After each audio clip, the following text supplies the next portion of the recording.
Did you know that only 20 to 25% of the people who start hiking the Appalachian Trail actually finish? Did you ever wonder why that is?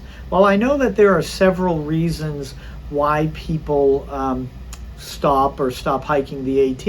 I think one of them might be that they just weren't prepared to start in the first place. So in this video, I'm going to talk about three things. One, what I focused on during my shakedown hike. Two, where I went on my shakedown hike, because that's pretty important, and I'll get to that. And I'm going to also include my stats on the hike. And then three, I'm going to talk about what I need to focus on going forward, as I only have 53 days before I hit the Appalachian Trail. But first, let me tell you a little bit about what a shakedown hike is and what its purpose is. A shakedown hike are trial treks to assess your gear, fitness level, identify like any skills that you're lacking, and mentally prepare for the challenges that you're going to see ahead on the Appalachian Trail.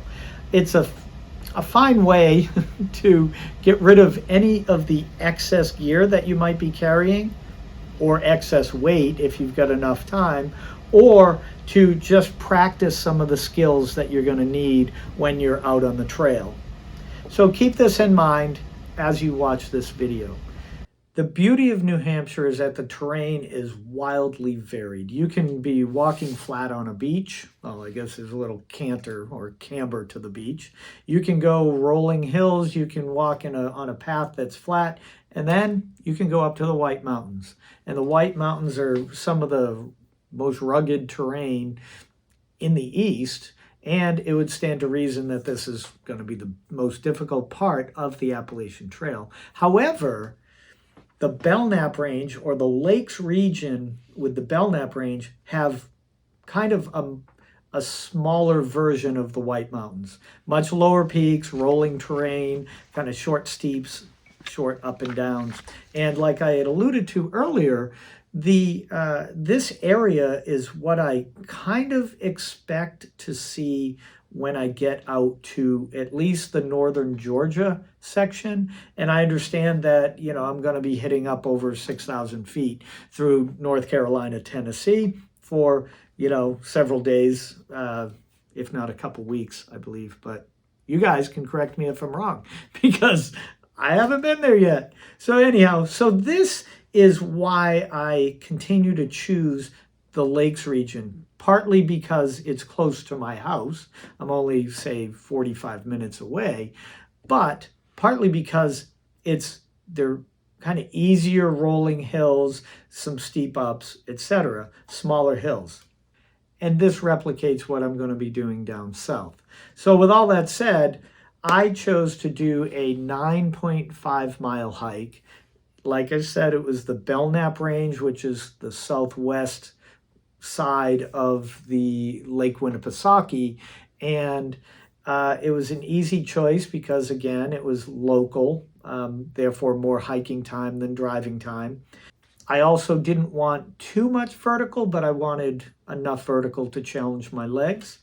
And as I said, it was what I expect in Georgia. So the actual distance that I hiked was 9.25 miles, 2,041 feet of elevation gain, average speed of 1.4 miles an hour, with a moving speed of 1.8 miles per hour. You can see these. I'm going to post these up here, but it was about a moving time of 5 hours and 7 minutes and a total time of about 6.5 hours.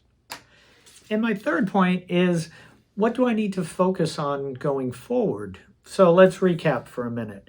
My recent shakedown hikes included hiking in lower temperatures, so I feel very comfortable hiking in, say, 20 to 35 degrees. I don't feel that that's a big problem. The only thing is, am I able to do that without getting too wet or, too much condensation on me, and then getting to camp and being able to change out into clothing and then sleep through the night, right? So I feel pretty comfortable with that. The day hikes have been upwards to 13 miles, and I don't plan on hiking more than 8 to 10 for a little bit until I start to feel more acclimated on the AT, and then I can start to build my miles. So I enjoy that. I'm fine with that. I've worn different layering systems. I'm still trying to kind of figure that out, but so far so good, so to speak, right?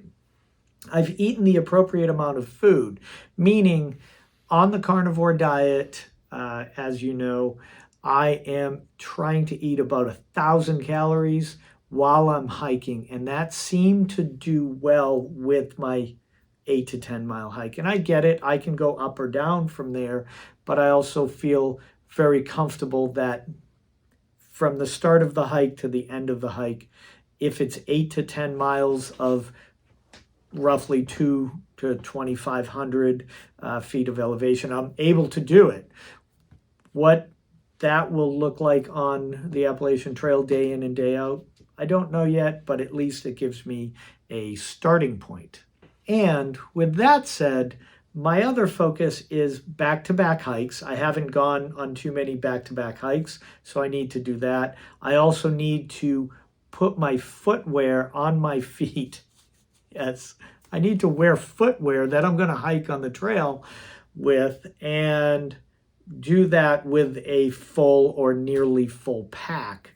What that means is I have a new pair of shoes that I'm going to be trying out for my thru hike. I may not wear these at the beginning because I do have some ultras that I've been used to, but these are the shoes that I'm going to try on, and they are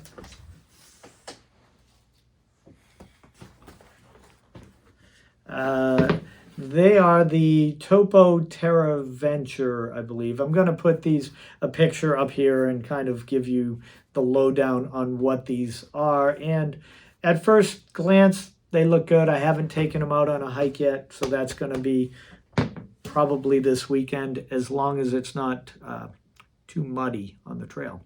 The final thing is trying to put it all together and hike with the actual pack that I'm going to be using. My Durston over there, the Kakwa 55 liter pack, with my shoes, with all the clothing that I've been practicing with, and doing a run through on what to eat in the morning, what to eat on the trail, which I'll practice, and then what I'm actually going to eat at night, and doing that at home, so that I feel like, okay, I can start to get used to this routine, and then take it out on the trail.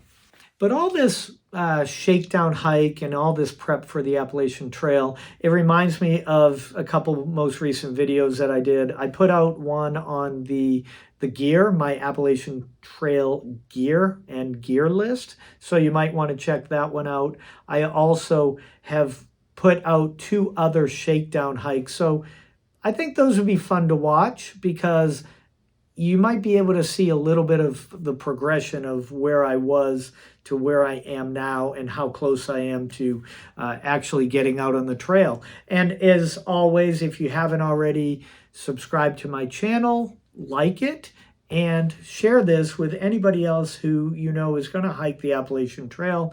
And as always, happy hiking.